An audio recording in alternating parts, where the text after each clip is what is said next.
Boa noite, irmãos. O boa noite foi muito fraco. Boa noite, irmãos. Isso, uma festa bonita dessa, não é? Deus seja louvado nesta noite. Que a graça e a misericórdia dele seja sobre nossas vidas, hoje e sempre. Irmãos, é com muita alegria que nós estamos aqui, com temor e tremor diante do Senhor. Mas nós queremos parabenizar a igreja, a primeira igreja presbiteriana do Recife, não é, por esses 147 anos, 142 anos de trabalho funcionando aqui em Recife. A igreja presbiteriana do Recife, a primeira igreja presbiteriana do Recife, tem sido sem dúvida instrumento de Deus, tem sido uma igreja extremamente abençoada, que tem tido uma visão missionária, tem expandido, tem cumprido de fato o ídolo de Jesus. Nosso desejo é que Deus continue abençoando ricamente, não é, o crescimento desta igreja, a vida desta igreja, esse projeto agora de construção de um novo templo, que Deus esteja conduzindo, que esteja à frente e que em breves dias esse sonho possa se tornar realidade na vida dos irmãos, bem como na vida do nosso presbitério também, porque, como já foi dito, o presbitério vai herdar aí uma sala e muito nós nos alegramos com isso.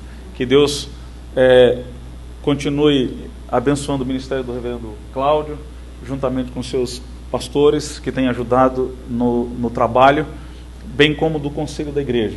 Ao mesmo tempo que, mais uma vez, agradeço a oportunidade e a confiança de estar trazendo a mensagem do Senhor nesta noite. E por fim, irmãos, a gente traz também um abraço fraterno da Igreja Presbiteriana do Centenário, a igreja que nós pastoreamos ali no Curado, nos alegrando juntamente com os irmãos, né, nesta data festiva. Então receba um abraço fraterno da Igreja Presbiteriana do Centenário. Irmãos, eu quero convidá-los a abrirem a palavra de Deus no Evangelho de Mateus, capítulo 16. Evangelho segundo escreveu Mateus, capítulo 16.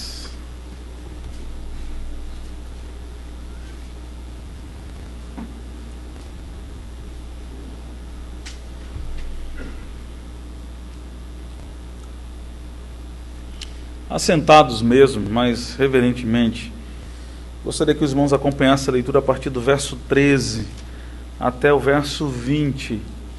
Evangelho de Mateus, capítulo 16, do verso 13 até o verso 20. E diz assim a palavra do Senhor: Indo Jesus para os lados de Cesaré de Filipe, perguntou a seus discípulos: Quem diz o povo ser o Filho do Homem? E eles responderam: Uns dizem João Batista, outros Elias, e outros Jeremias, ou alguns dos profetas. Mas vós, continuou ele, quem dizeis que eu sou? Respondendo Simão Pedro, disse: Tu és o Cristo, o Filho do Deus vivo. Então Jesus lhe afirmou: Bem-aventurado és, Simão Bar-Jonas, porque não foi carne e sangue que tu revelaram, mas meu Pai que está nos céus. Também te digo que tu és Pedro, e sob esta pedra edificarei a minha igreja, e as portas do inferno não prevalecerão contra ela. Dar-te-ei as chaves do reino dos céus. O que ligares na terra terá sido ligado nos céus, e o que desligares na terra terá sido desligado no céu. Então advertiu os discípulos de que a ninguém dissessem ser ele o Cristo. Que Deus aplique essa palavra lida no nosso coração e na nossa mente. Baixe a sua cabeça nesse instante. Eu queria que agora você pudesse esquecer de qualquer compromisso, de qualquer coisa que você tem que fazer amanhã, ou até mesmo quando você sair daqui após o culto. Eu queria que você ficasse com a sua mente, pedisse ao Senhor para que a sua mente se voltasse para aquilo que você vai ouvir da parte de Deus nesta noite. Ó Deus amado, nosso Pai, nós damos graças ao Senhor e louvamos o Senhor, porque reconhecemos a Ti como o único Senhor e verdadeiro Deus, e é por isso que nós nos ajuntamos e aqui temos adorado o Senhor e prestado o nosso culto, a nossa adoração, entregado as nossas vidas diante do Teu altar, Senhor, como expressão de adoração, de gratidão, de louvor, reconhecendo quem de fato o Senhor é. Deus único e verdadeiro, Senhor, que nos amou e deu o seu Filho Jesus para morrer na cruz em nosso lugar e nos salvar. Por isso nós te louvamos e te agradecemos. Agora, Senhor, nós queremos pedir que o Teu Espírito nos auxilie. Nós queremos ser apenas instrumentos, um instrumento em Tuas mãos, Senhor. Queremos apenas ser boca do Senhor nesta noite. E queremos falar apenas aquilo que a Tua palavra já nos tem revelado. Ó Deus, nos ajuda, porque nós dependemos exclusivamente da Tua graça e da Tua misericórdia. Assim nós te oramos, em nome de Jesus. Amém. Amém. Meus irmãos, corria célere a fama de Jesus. Se vocês voltarem aí, e eu peço que os irmãos façam essa gentileza, voltarem no capítulo 15, vão perceber que Jesus havia realizado muitos milagres. Ele havia expulsado o demônio da filha de uma mulher, ele havia curado vários enfermos, havia feito multiplicações de pães e peixes. Diante de tantos sinais, havia uma certeza que pairava sobre todas aquelas pessoas. Jesus, com certeza, não era uma pessoa comum. Ele não era um homem comum. Embora houvesse essa certeza, sobravam também muitas dúvidas. Mas, afinal, quem era esse Nazareno que fazia paralíticos andar? Quem era esse homem que devolvia vida a cegos, vista a cegos, libertava pessoas endemoniadas? Quem era esse que era capaz de alimentar uma multidão com apenas 5 pães e 2 peixes? Quem era esse que até o vento e o mar obedeciam à sua voz, se curvavam diante da sua vontade? Diante de tantos questionamentos, começaram, obviamente, a acontecer algumas especulações. Capítulo 16, versículo 14, não é? Começaram a acontecer algumas especulações. E o texto que nós lemos agora, nós encontramos as principais ideias que o povo tinha acerca daquilo que era, de fato, a identidade de Jesus. Então, toda esta caixa de diálogo que nós lemos, ele se abre exatamente dos versos 13 que nós lemos até o verso 20. E vai desencadear aí uma pergunta, não é, que Jesus Cristo vai fazer exatamente aos seus discípulos. Quem diz o povo ser o Filho do Homem? Verso 13. Não é? Quem diz o povo ser o Filho do Homem? Em outras palavras, irmãos, o que Jesus Cristo queria saber era o que as pessoas estavam dizendo de fato a seu respeito. Porque para muitas pessoas, Jesus foi apenas um filósofo, talvez um curandeiro, um homem simples que ensinava coisas sobre o amor, alguém de um passado muito distante que dissesse e que fizesse coisas importantes. Mas você já fez essa pergunta para você mesmo? Para você, quem é Jesus? A resposta que os discípulos dão não é de forma consensual. Vejam que os discípulos apresentam pelo menos 4 respostas acerca do que as pessoas pensavam acerca de Jesus. O povo não tinha uma definição unânime, de fato, de quem era Jesus. E os discípulos disseram a Cristo que o povo estava dividido, que o povo não tinha essa certeza de fato absoluta. E aí vai nos falar claramente, a partir do verso 14, o que as pessoas estão dizendo acerca de Jesus. Qual era, de fato, a concepção das pessoas de quem era Jesus. E aí, o texto nos afirma que alguns dizem que ele era João Batista, e essa ideia de que Jesus era o João Batista, o próprio Herodes disseminou essa teoria. Sem dúvida, uma teoria baseada numa heresia, que na época de Cristo era chamada de transmigração da alma. E hoje nós conhecemos isso com um postulado de reencarnação. Herodes, na verdade, achava que Jesus Cristo havia que João Batista, que Jesus Cristo era a reencarnação de João Batista. E ele temia, na verdade, João Batista. As outras pessoas, outro grupo, dizia que Jesus era Elias. Esse era o grupo mais conservador, pois o profeta Malaquias havia profetizado que a vinda do Messias era precedida pela vinda do profeta Elias. Contudo, se a gente atribuir o cumprimento desse texto a Jesus, era cometer um erro extremamente grave de interpretação, porque Jesus mesmo já havia declarado anteriormente que o cumprimento dessa profecia se deu exatamente com a vinda de João Batista, no capítulo 17 de Mateus, verso 9 a 13. Ele vai dizer que isso já havia se cumprido exatamente com a vinda de João Batista, ou com a pessoa de João Batista. Havia um outro grupo, o terceiro grupo, que era o grupo de Jeremias, dos que achavam que Jesus era Jeremias. Esse era o grupo dos supersticiosos.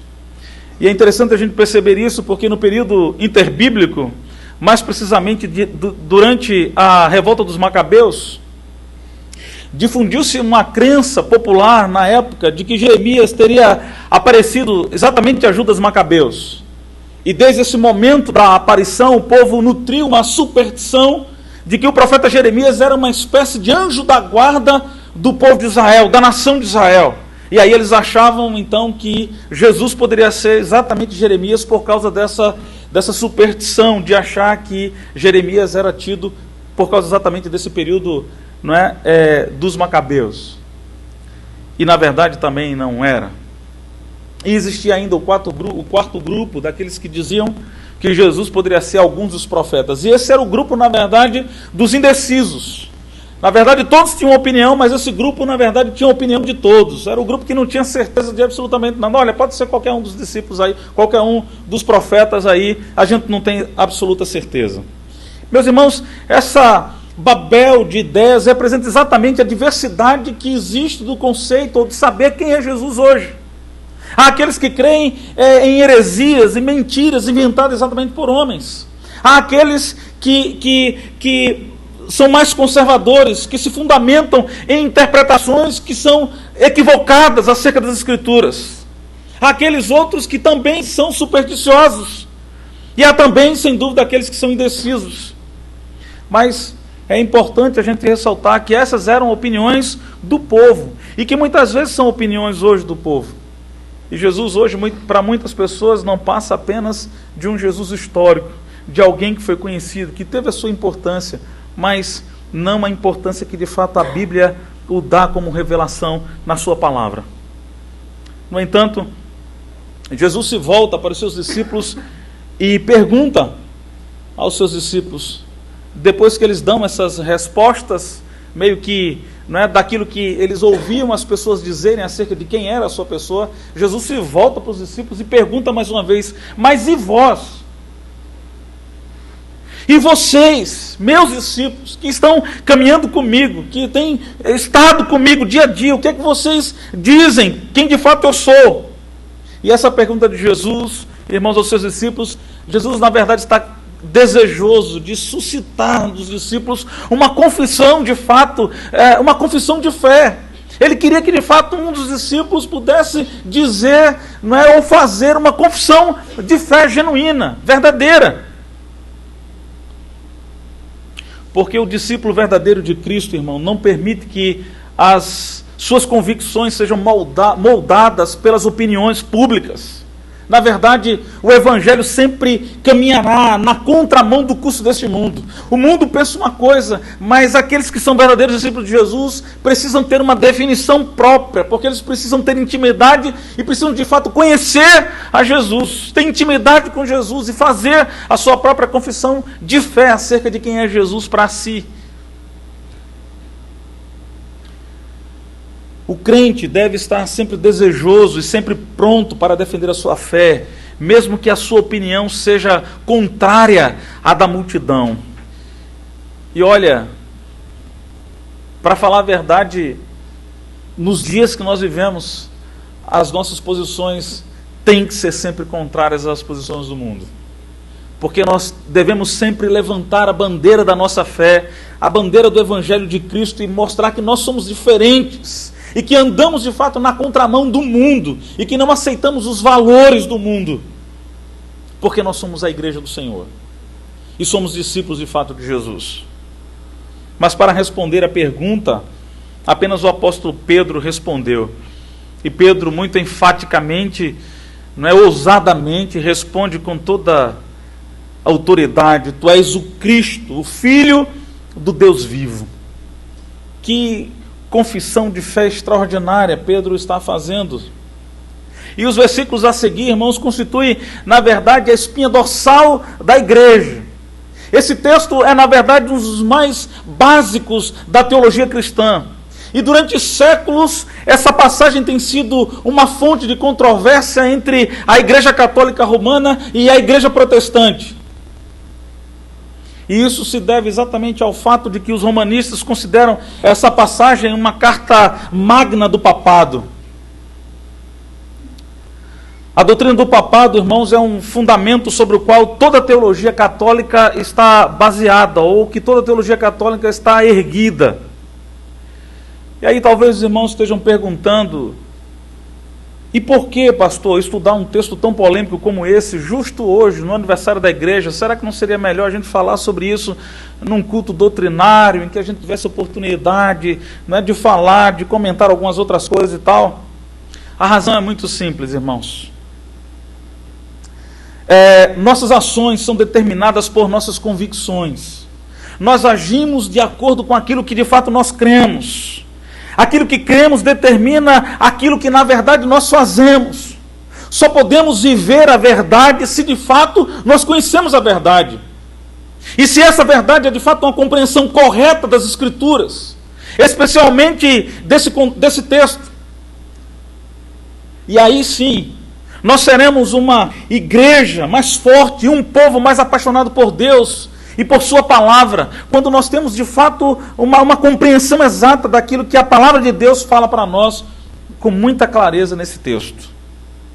E eu queria que os irmãos pensassem exatamente com isso, porque nós precisamos enquadrar a nossa vida moldada por esses valores que estão aqui na palavra de Deus, por esta palavra que que rege a nossa vida e que nos faz de fato ser a igreja e que nos faz de fato reconhecer Jesus como de fato Ele é, ou quem de fato Ele é. E isso vai fazer grande diferença na nossa vida. Por isso eu queria pensar algumas coisas junto com os irmãos nesta noite. A primeira é o que está aqui no verso 17. Então Jesus lhe afirmou: Bem-aventurado és, Simão Bar-Jonas, porque não foi carne e sangue que te revelaram, mas meu Pai que está nos céus. E a primeira coisa que eu quero que os irmãos entendam aqui nesta noite é que a igreja, ela nasce da revelação de Deus. A igreja nasce porque Deus revela essa igreja para o seu povo. João Calvino vai dizer que aqueles que desejam construir a igreja pela rejeição da palavra, constroem um chiqueiro e não uma igreja de Deus. E é interessante a gente observar essa expressão no texto, carne e sangue. Essa expressão era usada frequentemente pelos rabinos para indicar a natureza e posição do homem em contraste com Deus. E aí é interessante a gente analisar isso. Norman Champlin, ele afirma que o esforço e a inteligência e a natureza humana não pode alcançar o conhecimento das verdades mais reveladas de Deus. Porque a gente percebe, irmãos, que muitas pessoas estão em busca de Deus. Foi realizado recentemente uma pesquisa no Brasil, divulgada pela revista Carta Capital, que apontou que 96% da população brasileira acredita na existência de Deus. Nós vivemos, de fato, num país mergulhado na religiosidade. Mas, biblicamente, o homem não consegue chegar a Deus. O homem não consegue. Porque o homem, de si só, não tem condições alguma, se não for pela manifestação da graça, se não for pela revelação da palavra de Deus, para alcançar o coração, por meio do toque do Espírito Santo de Deus, na sua e na minha vida. E Jesus afirma isso de forma muito categórica. Mateus capítulo 11, versículo 27, Jesus diz: tudo me foi entregue por meu Pai. Ninguém conhece o Filho senão o Pai. Ninguém conhece o Pai senão o Filho, e aquele a quem o Filho quiser revelar. Então, de fato, é Deus quem revela. É Deus quem faz, de fato, que mostra, de fato, e que faz nascer, de fato, a sua igreja pela revelação da sua palavra e pela revelação daquilo que Deus é por meio dela. E isso, sem dúvida, faz diferença na vida da igreja, porque a nossa vida é regida exatamente por esses valores que estão aqui, dos quais nós nos identificamos, não é? Como servos de Deus, e por isso vivemos esse evangelho do Senhor Jesus. Então, a igreja, meus irmãos, ela nasce, de fato, desta revelação de Deus para o seu povo. Segundo ponto que eu queria destacar está no verso 18. Jesus diz assim: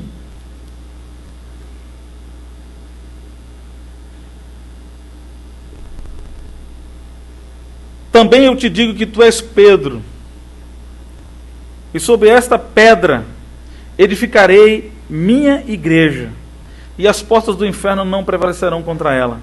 Veja essa expressão, Jesus Cristo diz assim: edificarei a minha igreja. A segunda coisa que a gente percebe de forma muito clara no texto é que Jesus está dizendo que a igreja pertence a Ele. A igreja pertence a Cristo. A igreja tem um dono. E o dono da igreja é Jesus. Deus não divide a sua glória com absolutamente ninguém. E o profeta Isaías exclama isso com muita clareza. Ele diz: eu, o Senhor, este é o meu nome. Eu sou o Senhor, este é o meu nome. E a minha glória, pois, não darei a outrem. Irmãos, vivemos dias em que a igreja tornou-se prioridade de seus líderes. É isso que a gente tem visto no mundo evangélico brasileiro hoje. E é escandalosa a forma como o ministério se tornou uma dinastia. Porque o que a gente percebe hoje em dia é que o pai passa o poder para o seu filho ou para alguém do seu sangue. E isso é, antes de tudo, irmãos, uma contradição com aquilo que a palavra de Deus nos mostra de forma muito clara. É uma prática, na verdade, antibíblica. E hoje é muito comum a gente ver abaixo do nome da dominação da igreja, não é? Abaixo do nome igreja tal, aí vem o nome ministério do pastor tal, ministério do apóstolo tal. E aliás, pastor quase ninguém quer ser hoje, né? Hoje o pessoal só quer ser apóstolo e bispo e arcebispo e por aí vai. Mas pastor ninguém quer ser mais. Pastor é coisa de segundo plano, né? Pastor hoje é coisa de segundo plano. Mas é essa a visão que as pessoas têm. E isso, sem dúvida, é uma prática antibíblica, irmãos. E sabe o que eu acho interessante? É que, como nós vivemos num mundo de valores invertidos, a gente observa claramente que a igreja, as escrituras dizem que a igreja do primeiro século virou, não é, o mundo de cabeça para baixo. Atos 17:6 vai afirmar isso, que a forma como a igreja vivia impactou o mundo de tal forma que causou uma revolução, uma mudança na vida das pessoas, na estrutura da vida das pessoas daquela época, e que a presença da igreja, das pessoas, virou o mundo de cabeça para baixo. Mas hoje o que a gente percebe é exatamente o contrário. Em nossa geração, o mundo é que está virando, parece que a igreja de cabeça para baixo. Estamos vivendo a inversão de valores. O apóstolo Paulo tratou essa questão com os pastores de Éfeso, e ele disse assim: atendei por vós e por todo o rebanho sobre o qual o Espírito Santo vos constituiu bispo, para pastoreares a igreja de Deus, a qual ele comprou com o seu próprio sangue. Meus irmãos, por mais que esses homens que estão aqui são os líderes dessa igreja, os pastores, os presbíteros dessa igreja e outros que estão sentados, por mais que eles sejam zelosos por esta igreja, por mais que eles amem essa igreja, trabalhem, se dediquem a essa igreja, nenhum deles são donos da igreja. Porque o dono da igreja é somente Jesus. A igreja pertence único e exclusivamente a Cristo. Ele diz: edificarei a minha igreja. Senhor Jesus, somente Ele é dono da igreja. Você não é dono por ser o membro mais antigo da igreja. Você tem respeito e honra por isso, mas você não é dono da igreja. O dono da igreja é Cristo. Ele a comprou com o seu próprio sangue, diz a palavra de Deus. Ainda no verso 18, a gente pode tirar um outro ponto importante. Esse talvez um pouquinho mais difícil, mais complicado. Porque a gente sabe que se Cristo é o dono da igreja, a igreja está fundamentada em Cristo. E esse versículo 18 que nós lemos é o que poderíamos chamar o olho do furacão dessa controvérsia católico-protestante. Se você fizer uma pesquisa na internet ou for a Basílica de São Pedro, que é o principal templo religioso da Igreja Católica, que está lá em Roma, no Vaticano, você vai ter uma impressão de como o catolicismo se estruturou, se fundamentou na doutrina do papado. É um templo gigantesco, de 23 mil metros quadrados, com 340 estátuas de santos. Foram necessários aproximadamente 20 anos para construir esse templo lá em Roma, cuja a pujança e ostentação denunciam a riqueza do maior império que existe na face da terra, que é a Igreja Romana. Segundo a tradição católica, o altar da Basílica foi construído sob o túmulo de Pedro. Na parte interior do templo, mais precisamente na abóbada da nave do templo, estão escritas as seguintes palavras de forma dourada, com letras douradas: sobre esta pedra edificarei a minha igreja. E isso se deve, irmãos, exatamente ao fato de que a igreja romana crê e ensina que Pedro fez a sua confissão, porque ele teve a primazia frente aos demais apóstolos, por ter sido ele o único a ter feito a confissão de que tu és o Cristo, o Filho de Deus. Mas, meus irmãos, aí a gente tem um problema, porque no grego existe aqui um jogo de palavras, uma espécie de trocadilho que o Senhor está fazendo. O nome Pedro significa Cefas. Aliás, o nome Pedro, Cefas, como está na Bíblia, significa, na verdade, pedra. O texto bíblico ele foi escrito, obviamente, em grego. E no grego, Mateus usa exatamente a palavra Petros para se referir a Pedro. Mas a palavra Petros significa exatamente pedrinha, ou significa fragmento de pedra. A segunda palavra usada por Cristo é Petra. Essa palavra significa rocha. Uma rocha que era comumente usada no mundo antigo para fazer construção, para fazer fundação, para fazer o alicerce. Então, o texto é assim: Cefas, tu és Petros. Mas sobre esta Petra, não é? John MacArthur Jr., ele traduz, diz que seria a melhor tradução desse texto da seguinte forma: Pedro, você é uma pequena pedra, mas eu edificarei a minha igreja na rocha sólida da verdade que você acabou de confessar. Ou seja, irmãos, a igreja não está fundamentada num homem, mas a igreja está fundamentada exatamente na confissão de uma verdade. E qual é essa verdade?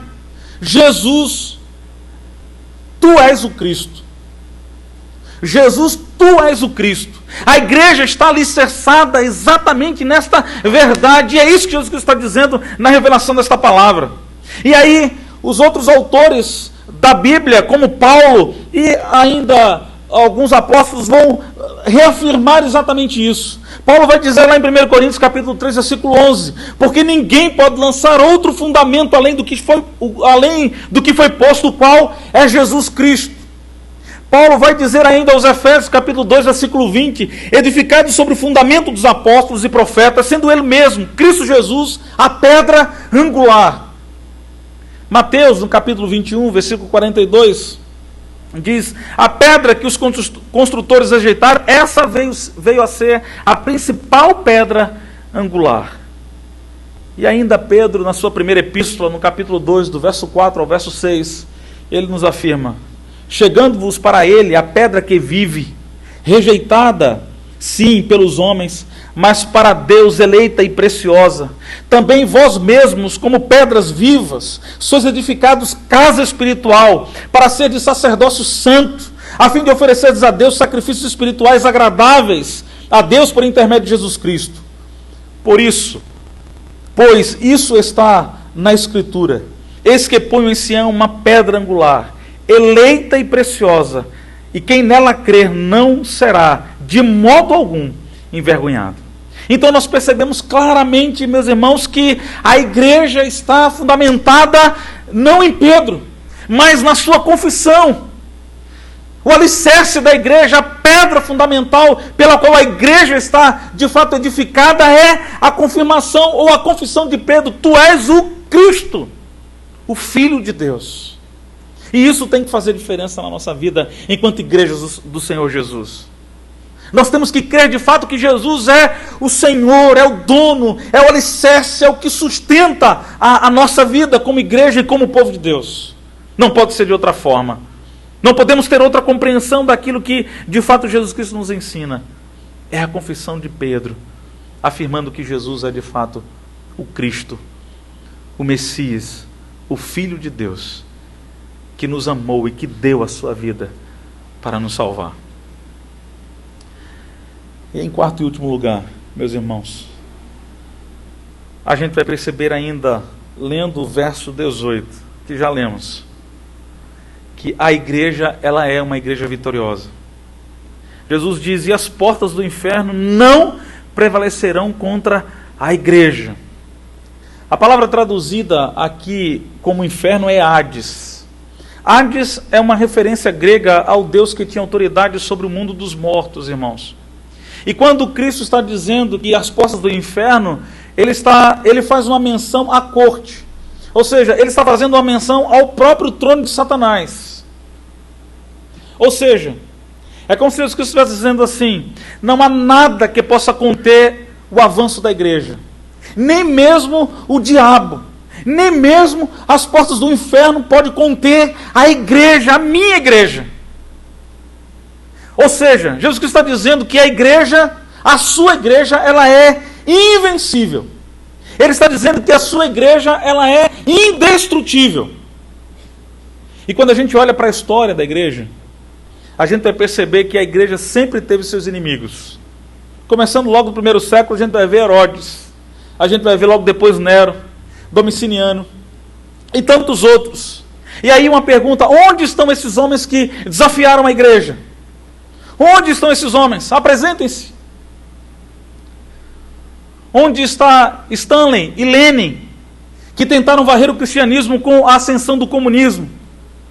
Onde está Mao Tse Tung, que tentou, que perseguiu a igreja de Jesus na China? Todos esses homens estão mortos. E aí fica-nos a pergunta: e onde está a igreja? A igreja está viva, a igreja está de pé, a igreja marcha de forma triunfante para o dia do encontro com o Senhor.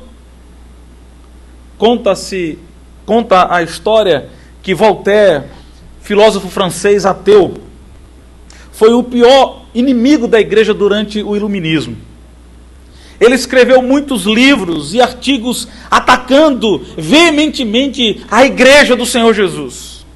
Ele tinha uma imprensa em sua casa e usou essa imprensa a todo vapor para produzir todo tipo de literatura com o objetivo de minar e enfraquecer a igreja de Cristo. Ele não poupou esforços, trabalhou insistentemente para disseminar com as suas ideias, com a sua filosofia e destruir, desfazer a igreja do Senhor. E ele disse o seguinte, ele disse assim: 100 anos após a minha morte, o mundo acordará e o cristianismo será apenas poeira. Irmãos, 100 anos após a sua morte, a sua imprensa foi comprada pela igreja. E mais de 1 milhão de Bíblias foram impressas com a sua imprensa. Coisa extraordinária. É a gente perceber que, de fato, a igreja do Senhor é uma igreja vitoriosa.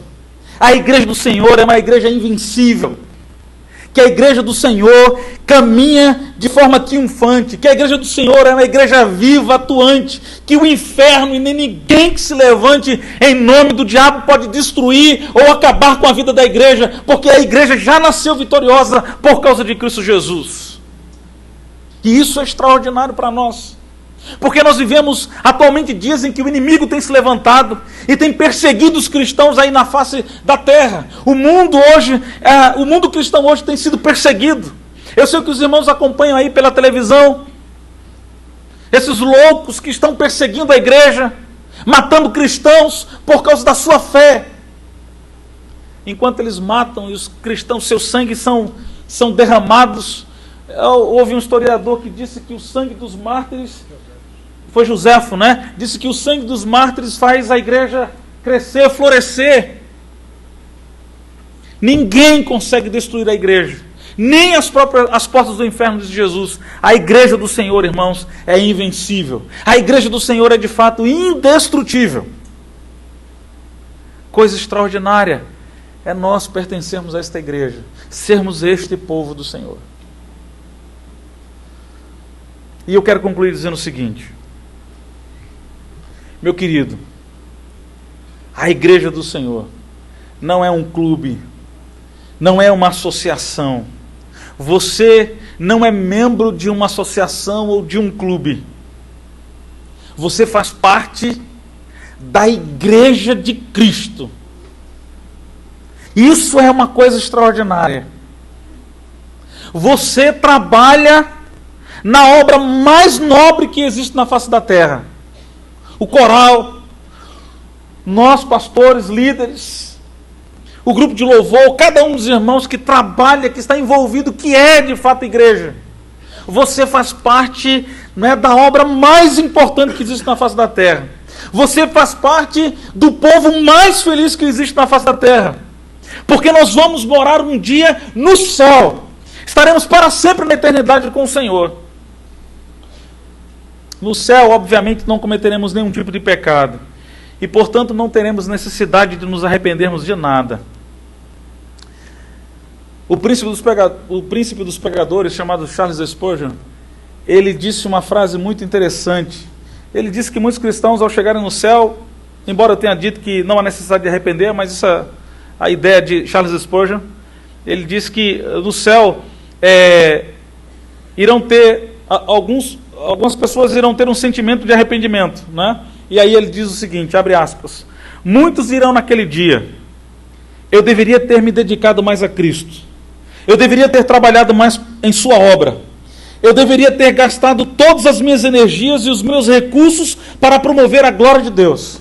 Ele está falando isso, irmãos, exatamente para que a gente entenda aquilo que nós acabamos de falar nesse instante, para que a gente perceba que nós somos a igreja do Senhor, e que isso é algo extraordinário, que é a manifestação da graça de Deus, porque nós vimos exatamente a quem pertence a igreja, quem é o alicerce da igreja, quem é o dono da igreja, e que a igreja jamais será destruída por ninguém.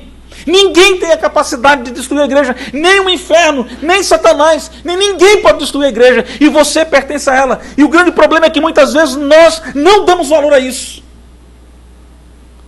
Muitas vezes nós não vivemos de fato como igreja do Senhor, e parece que a gente não dá valor e não se importa com isso, porque muitas vezes agimos de forma irresponsáveis, agimos de forma errada, muitas vezes descomprometida, muitas vezes fazemos as coisas desinteressadamente pela igreja.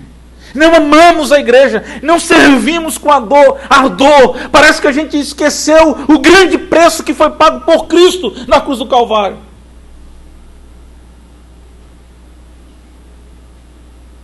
Calvino, pensando nisso, também disse assim: se nós não preferirmos a igreja a todos os outros propósitos do nosso interesse, não somos dignos de ser contados entre os seus membros. E eu fico preocupado, irmãos, porque eu percebo hoje, talvez aqui não, né? Talvez isso só aconteça lá na minha igreja, lá no Centenário, mas eu fico tão preocupado porque o que eu percebo muitas vezes é uma falta de interesse tremenda daqueles que são membros da igreja. falta de amor tremendo pela igreja, falta de empenho e dedicação tremendo pela igreja. E Calvino diz, olha, se a igreja não for aquilo que desperte o seu maior interesse, você não é digno de ser membro dela. Ou seja, irmãos, a igreja é algo extraordinário, ser igreja do Senhor Jesus, pertencer a essa família, ser esse corpo de Cristo, é algo especial, é algo tremendo. Nenhum de nós, se não fôssemos alcançados pela graça de Deus, teríamos mérito algum. Os méritos são todos de Cristo e nós pertencemos a isso. Somos privilegiados e nós temos que dar valor à igreja, que somos nós mesmos, o povo de Deus reunido. Temos que amar, nós temos que amar o Senhor, amar a igreja, nos comprometermos com ela, dar a nossa vida por ela, dedicar-nos o máximo que pudermos por esta igreja que Jesus a comprou com o seu próprio sangue. Precisamos, irmãos, resgatar esse sentimento de amor genuíno, verdadeiro pela igreja do Senhor Jesus. Porque foi com preço de sangue que ela foi comprada. E nós precisamos viver de fato como igreja. Evangelizar, amar, trabalhar, nos dedicar incansavelmente até a volta de Cristo, onde haveremos de desfrutar de todas as maravilhas que Ele tem reservado para cada um de nós. Meus irmãos, que Deus continue abençoando e que Deus desperte cada vez mais esta igreja para que ela seja instrumento que manifeste a glória de Deus e que possamos de fato e verdadeiramente amar essa igreja e dedicar a nossa vida integralmente a ela. Que Deus nos abençoe. Amém.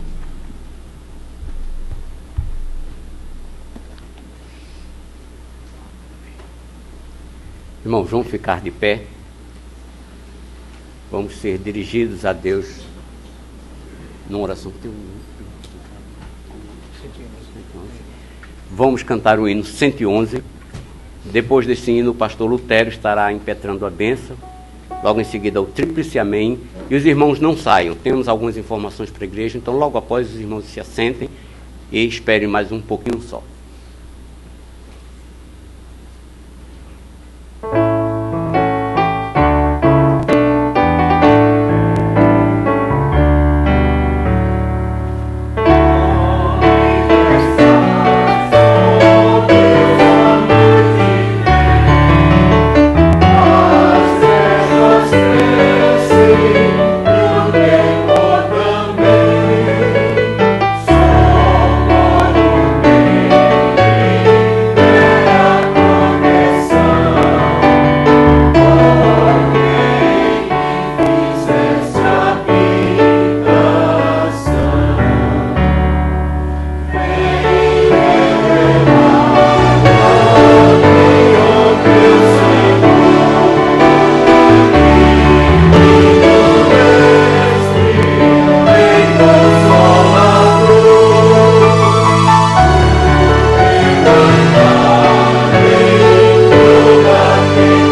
Receber a bênção, queridos. Que a graça maravilhosa do nosso Senhor e Salvador Jesus Cristo, o amor eterno de Deus, o nosso Pai, a comunhão, o poder e as eternas consolações do Espírito Santo sejam sobre todos nós e sobre todo o povo de Deus em toda a face da terra.